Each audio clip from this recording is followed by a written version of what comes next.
The dispute recorded in Luke 22, 23 and 24 is not a first-time occurrence. Mark 9:33 to 37, Mark 10:35 to 37, and verse 41 record similar episodes. And they came to Capernaum. When he was in the house, he asked them, "What were you discussing on the way?" But they kept silent, for on the way they had argued with one another about who was the greatest. And he sat down and called the 12. And he said to them, "If anyone would be first, he must be last of all and servant of all." And he took a child and put him in the midst of them, and taking him in his arms, he said to them, "Whoever receives one such child in my name receives me, and whoever receives me receives not me, but him who sent me." Mark 9:33 to 37.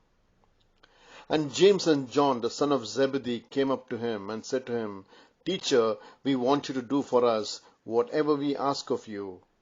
And he said to them, "What do you want me to do for you?" And they said to him, "Grant us to sit one at your right hand and one at your left in your glory." Mark 10:35 to 37.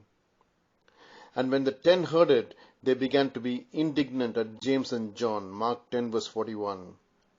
The issue seems to have popped up a number of times. Jesus taught and modeled the right way to correct this.